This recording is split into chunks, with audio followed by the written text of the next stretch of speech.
ใส่ขึ้นประมาณ3ตัวเนาะโดยใส่3เซนรถเอาขึ้นประมาณจักได้อันนี้ก็ได้ประมาณจัก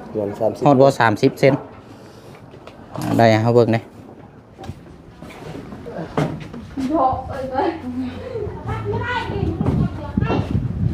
ช่างเป็นท่าด้วยเนาะไปเดี๋ยวลงไปเอาซีก่อนไปเอาซีเดี๋ยวมาอันนี้ขอบกันก็ได้ดอกแดงเนี่ยเขาท่าแบบวางๆไปก้อนก็ได้เห็นไหมนี่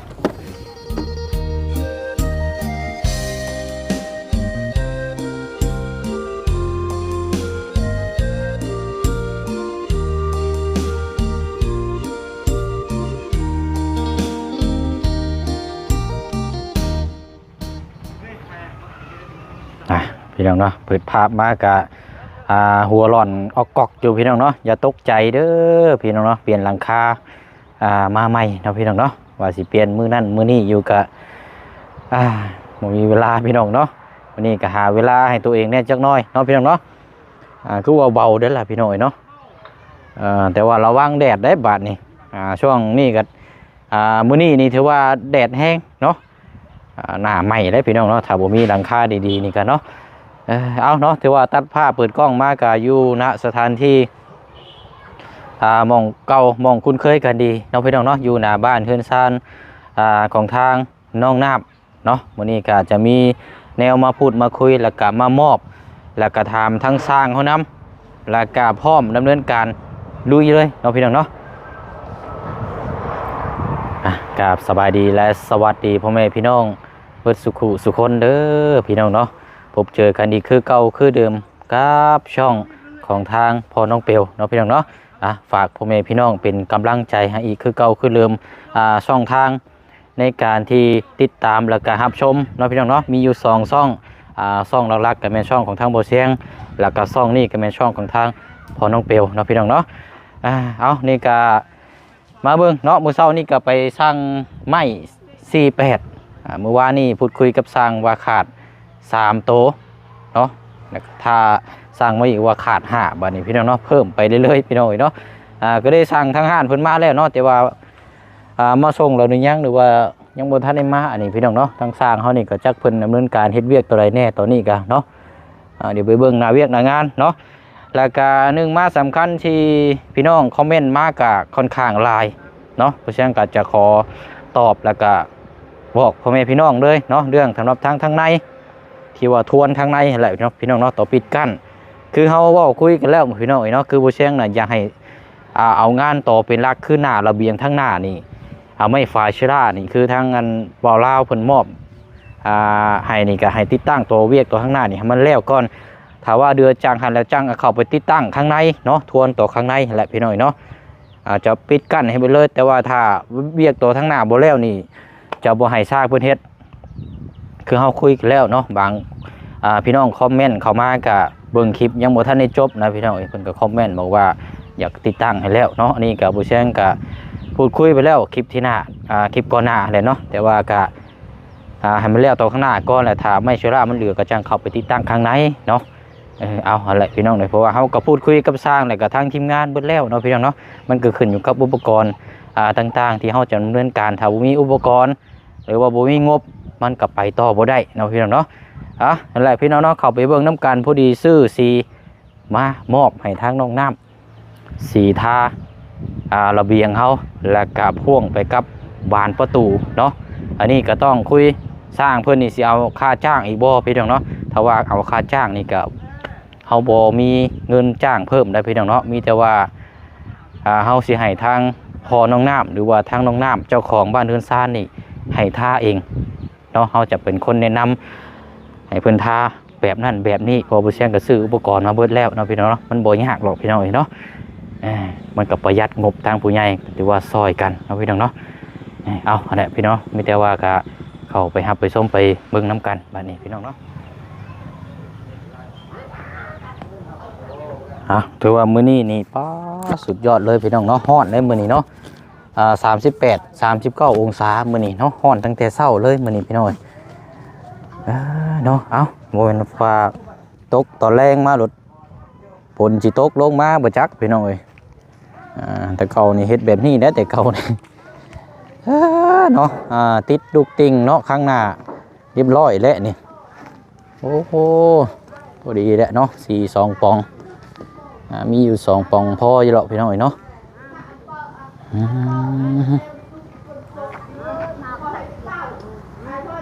ใช่เนาะสร้างเขาอยู่เทิงคุณพ่อนี่เนาะ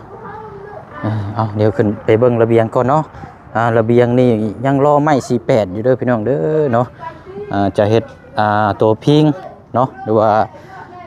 ระเบียงนั่นแหละเนาะก่อนสิว่ากับตัวอิงเนาะว่าบางพี่น้องเพิ่นก็ว่ายังคือบ่ใส่เนาะอันนี้บ่เชียงรออยู่พี่น้องเดี๋ยวจะเสริมให้เสริมให้ตัวนี้แหละขึ้นมาประมาณจัก3สิใส่จัก3ตัวเนาะ3ตัวนี้แหละ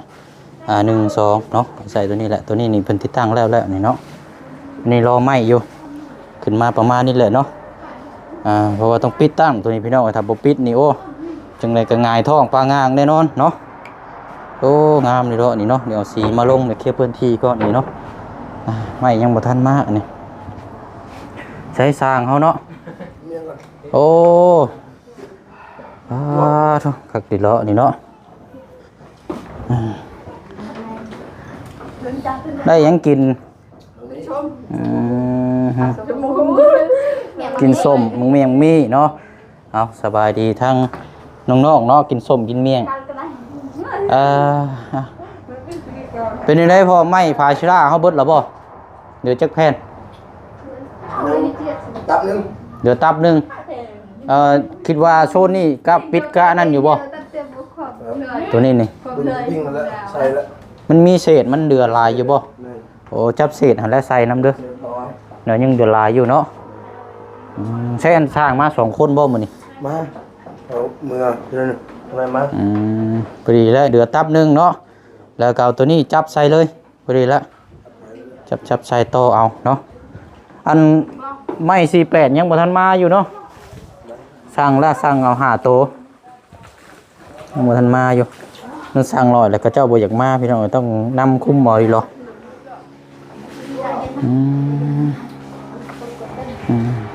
เอาเดี๋ยวเฮาคุยเวียกงานก่อนบัดนี้เนาะเพื่อสิได้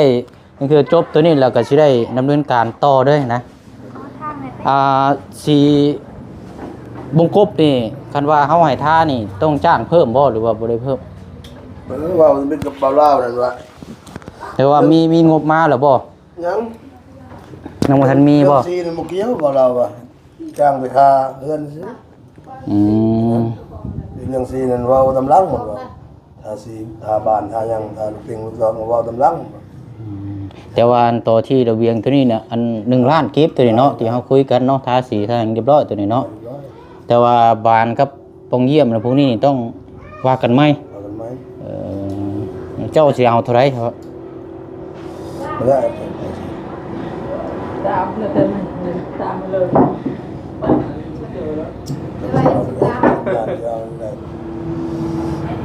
ไล่ตัวไล่พวกจะว่าอะไรเอาทั้งทีมงานเลยที่เล่นเป็นแบบกันแล้วไปภาษีเพราะว่าเขาคืองบมันก็หลายอย่างเนาะคนสิว่ากันต่างซอยกันตัวนี้สลึงมาตัวนี้น้ำเนาะมันนั่นกันพอเว้าได้ก็ได้กันว่านั่นกันต่างซอยกันเนาะกันว่านั่นก็สิให้ทางครอบครัวเพิ่นซอยอีกแรงนึงนะแต่ไปกำให้มันแก้เปลือกมวยนะเลยสองก้อนนี่ได้สาเหตุให้ชื่อรถไปยังจ้ะมาเป็นยังกันลองลงมาใหม่แล้วว่าโอ้ยนายกินเงินนี่เนี่ยนะต้องถามกันหลายคนเนาะเพิ่มให้ฉันไรกันซึ่งแล้วลองไปได้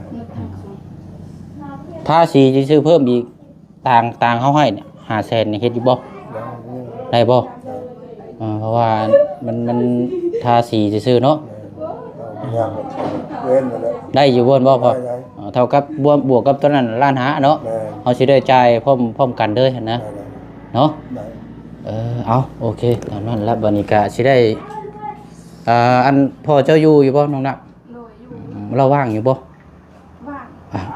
ขนวงกบลงหมดเลยลงไปข้างล่างเรียงเอาอันน่ะไม้น่ะซิปเรียงไว้เด้อแล้วก็เอาหน้าต่างเรียงเป็นแพงแล้วก็เอาลูกกิ้งท่าเลยเอาคนลงข้างล่างเลยซอยกัน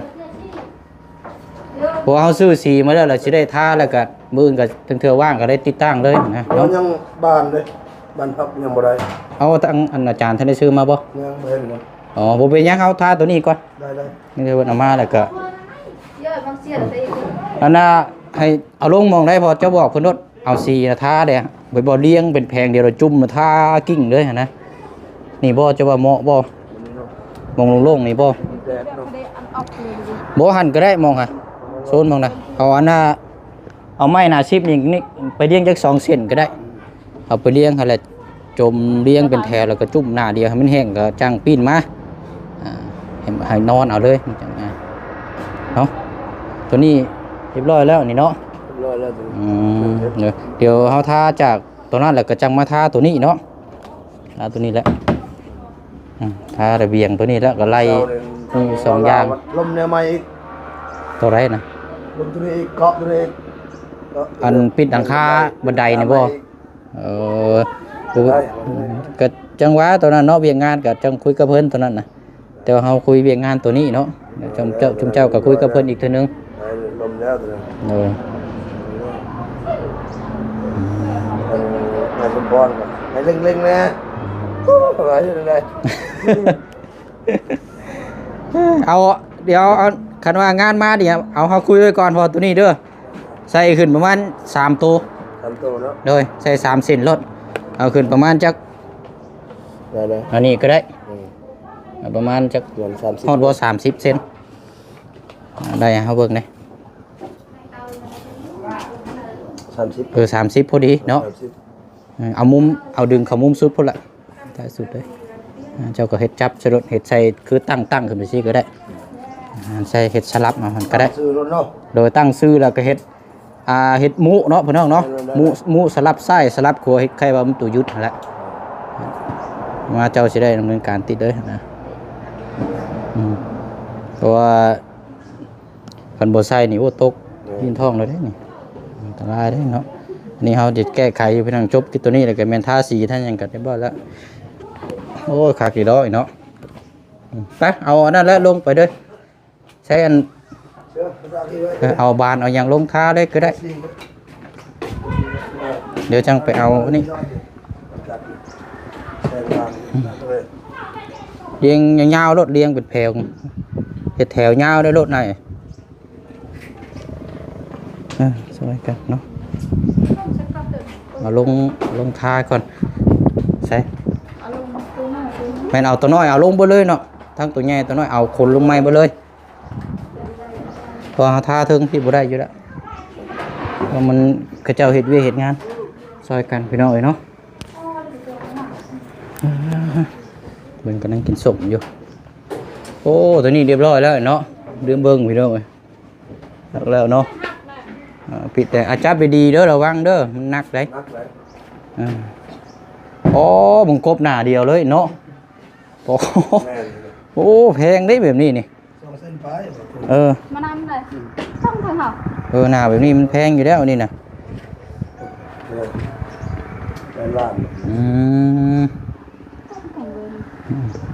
เห็ดเลี้ยงติดกันหรือไอ้เด้อเห็ดเลี้ยงติดกันเลยเราจะได้ท่าจุ่มไปหน้าเดียวกันแล้วให้มันแห้งแล้วจังพลิกขึ้นมาใหม่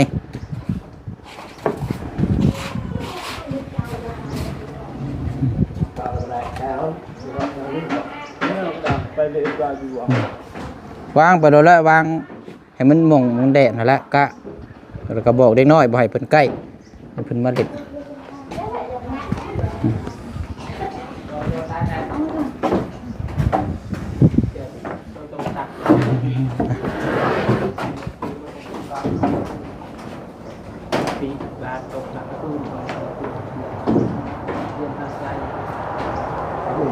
เป็นอะไรที่เลยจริง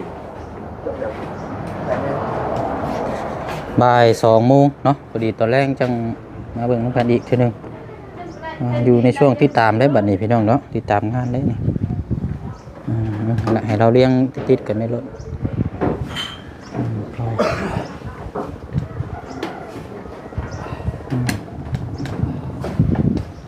กเลย ใจยีโรมีแต่คนแข็งแรงอยู่เนาะช่วยกัน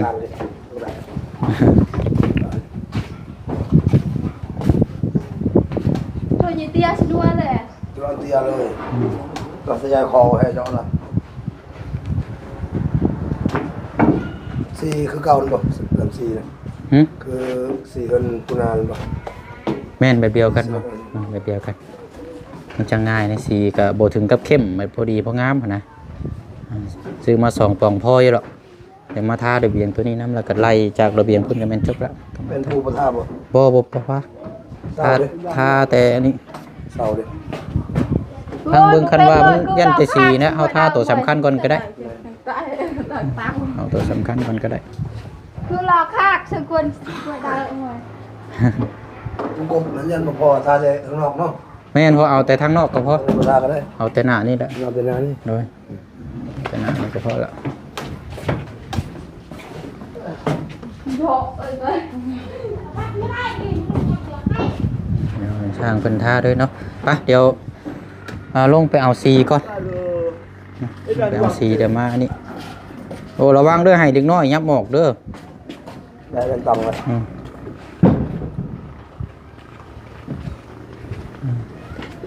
เดี๋ยวมาลงก่อน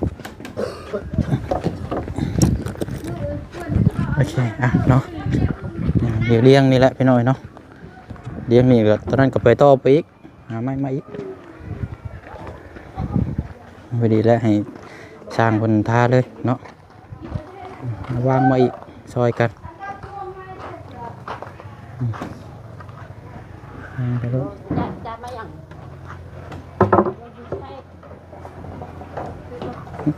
หนาแรกเขาบ่ต้องท่าหนาไปไหนใดก็ได้แปลว่าเขาท่าเขาข่าไปก่อน ทาจงหอมคนเดียวบ่สอง ก็อาจจะซองเขาแหละแต่ว่าเขารอบแรกเขาบ่เผาลง4 ลายก็ได้ว่ารอบแรกมันจะมันอันนี้ให้มันไปก่อน2 4 6 8เนาะถึงพุ่นอีกพุ่นละต่อไปพุ่นแล้วเว้ยพุ่นพี่มันใกล้ก๊อกน้ำเดี๋ยวพระเจ้าเปิดน้ำใส่ ครุเลยกันเลย โอ้เนาะหน้าเดียวเลยนี่เนาะแล้วนี่พี่น้องเดี๋ยวเราดำเนินการทาเลยพี่น้องเพื่อนก็ได้แห่งสีมาก็เป็นติดตั้งเลยพอดีแล้วไปดอกสร้างเขากับเพิ่นเคยทาเลยพี่น้องยากหรอกมีแต่ว่าหากระทังหากระทังเผากระทังบ่ได้ใส่นะ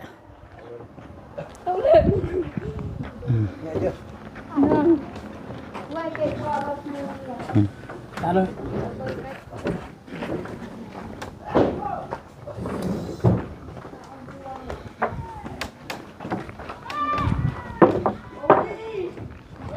ช่างไปเอาสีน้ำเขาก็ได้ไปอยู่บนเดี๋ยวมาทาเลยก็ได้อย่าให้ข้าเจ้าโจมก็ได้หรอก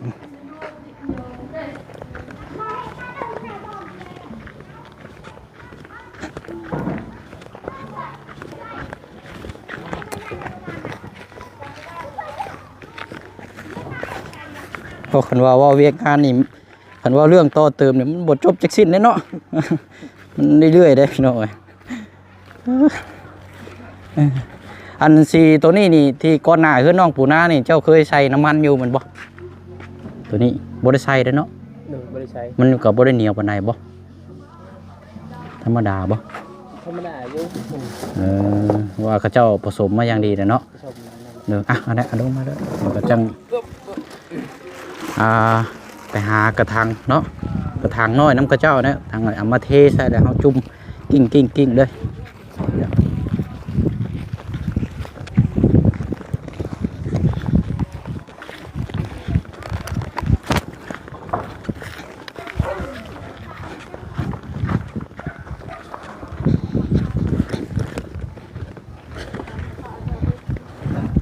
เนาะหลายคนก็หลายว่าคือเพิ่นว่าแล้วเนาะแล้วเด้ซอยกันเอาชิดกันเลยรถชิดกันเลยรถเวลาเฮากิ้งมันจังบ่เฮียติดกันเลยรถ เอาสีมาบาทนี่ไปเบิ่งน้ำกันพี่น้องเนาะเดี๋ยวสิบอกเพิ่นเดี๋ยวเบิ่งน้ำกันเนาะมาเบิ่งสีน้ำกันก่อนงั้นเพิ่นก่อนซื้อมาอยู่2 ปองพออยู่ดอกเนาะเพราะมันบ่ได้น้อยได้นี่พี่น้องสีนี่เนาะเอางานเพิ่นสร้างเอาตัวนี้จังเอาไว้ปิ้งตัวนี้ละนี่ก็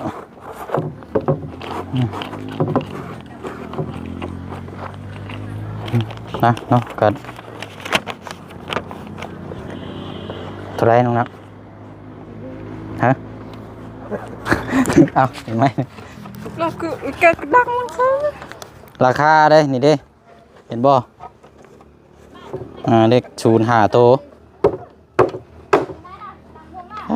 เนาะพงละ330,000 กีบพอดีรวมกับอันนี้พอดีเบิดเป็น700,000 กีบตัวนี้2 ฟองนี่700,000 กีบพี่น้องแล้วหาเนาะเทใช้รถบันปัดเนี่ยนะมีแต่เราว่างกันบ่ให้เด็กน้อยมาดินแถวนี้เด้อเป็ดไก่กาไล่อย่างบนเลยคาเหยียบนี่มันต้มอย่างเดียวรถ เดี๋ยวเพิ่นฝากห้อยไว้ เอาเทใช่รถมักลูกกิ่งเลยก็จะมั่นใจเจียกันเลยนั่นแหละ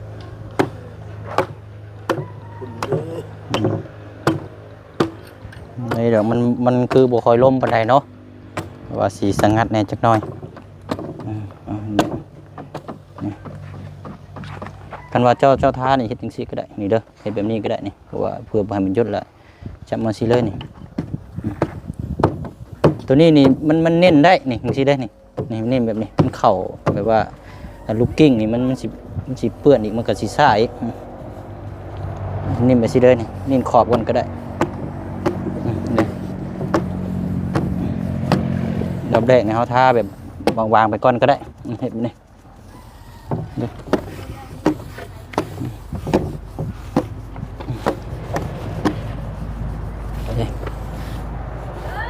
แล้วเดี๋ยวดิงานนึง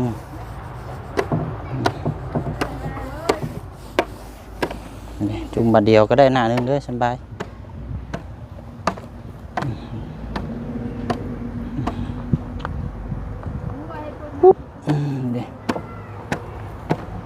สีตัวนี้มันสิออกลายซ่าเนาะเพราะมันนี่เด้อันนี้ไปสิรถตรงย่านมันนั่นกิ่งนี่น้องน้ำนะมาทานี่เนาะนี่เด้นี่แห้งๆเลยก็ได้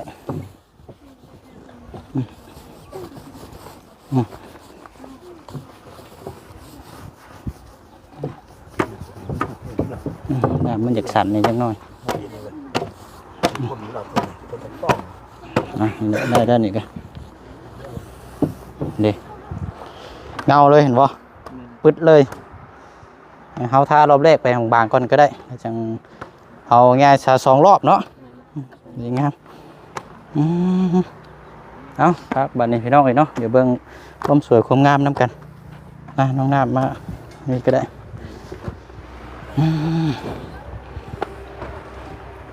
2 ปองมันจะพออยู่ดอกเป็นไล่ท่าบานแล้วกันช่างว่าขึ้นไปไล่ลูกติ้งบัดนี้เนาะกับตัวนั้นหลังจากติดตั้งแล้วโอ้เงาแป๊บเดียวเนาะ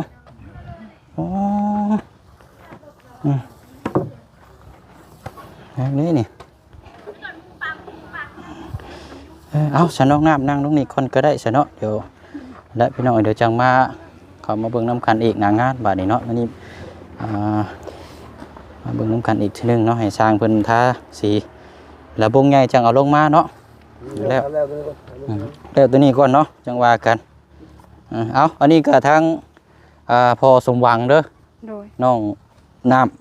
ำพอที่เพิ่นซอยระเบียงนี่แหละเนาะเบิดไป700,000 กีบพี่น้องแล้วก็ทางไม้18บ่ฮู้ว่าจักสิมาจักโมงนี่ก็เนาะเดี๋ยวจังเบิ่งน้ำกันอีกจำนวน5 ตัวก็ยังบ่ทันได้จ่ายอยู่ตัวนั้นก็เนาะ เอ้ามีแต่ว่าหั่นแหละเนาะเพิ่มความสวยความงามงามกับบ่งามนี่เจ้ามักแบบใดเนาะ งามกับบ่งามมักงามแหละครับ งามแต่จิตใจบ่งามแต่จิตใจบริสุทธิ์ผดพองแต่งามแต่จิตใจบ่งามนี่เอาจะเลือกแบบใด เอาจิตใจ เอาจิตใจบ่ โดย เอาจิตใจถ้าจิตใจบ่งามกับความสวยความงามกับบ่เกิดเนาะ โดย เอาถูกต้องแล้วเนาะอันนี้ก็คือผู้ที่เพิ่นซอยเพิ่นก็อยากให้มันงามเนาะรวมทั้ง FC พี่น้องที่เพิ่นเบิ่งในตอนนี้ก็คือเพื่อนๆแล้วแต่ว่าบ่ลงสีมันบ่งามมันก็บ่คักปานใดเนาะคนก็คือกันพี่น้องเนาะงามทั้งภายนอกแล้วก็ทั้งภายในเพิ่นจังสิสม่ำเสมอต้นเสมอปลายเนาะเอาเดี๋ยวรอติดตามเบิ่งนํกันเนาะมีแต่ว่าให้ทางน้องน้ำอันนมมือผากกบมกบใจทางพอสมหวังเด้อน้องเด้อแม่เพิ่นประภาพร้อมครอบครัวเนาะสีนี่แหละเด้อ ขอบใจทางพอวางเด้อหมดครอบครัวขอให้อยู่ดีมีแห้งขอให้ร่ำขอให้รวยพัฒนาสิ่งใดขอให้ได้สิ่งนั้นสาธุ เลยเอาอะไรเนาะทำนั้นแล้วจังเดี๋ยวไปเช็คสีขาวมาใหม่อีกเด้อนี่มาเบิ่งไม้48แล้วก็เบียกงานตัวนี้น้ำอีกเนาะมาเบิ่งน้ำกันอีกเอาสบายดีเนาะ สบายดี เนาะเงาเนาะมันไหม้อันนี้พี่น้องแป๊บเดียวปึ๊ดเลยคักเนาะเอาเนาะจังมาอัปเดตเบิ่งน้ำกันเนาะเดี๋ยวขอถูกลนทางกับไปต่ออีกก่อนเนาะบริยุทธ์หลอกพี่น้อยลุยงานอีกวันเวลานี่แป๊บเดียวมันค่ำไว้เนาะเอาเนาะคลิปนี้ก็ขอมกขอบใจขอบุญขอบคุณทางพ่อสมหวังแล้วก็ทางแม่เพ็ญประภาสมจิตเนาะอยู่ทางต่างประเทศเด้อเนาะแล้วก็ทางพ่อแม่พี่น้อง FC เฮาเนาะเขามาชมเป็นกำลังใจให้เบิ่งแย่งน้ำกันตั้งแต่ต้นจนจบเนาะบ่ปะบ่ทิมเบิ่งแย่งน้ำกันพี่น้องเนาะคือเมื่อยพี่น้อยเนาะขอลาไปก่อนเนาะพบพ่อกันในคลิปหน้าคลิปนี้บ๊ายบายได้พี่น้องเด้อสบายดี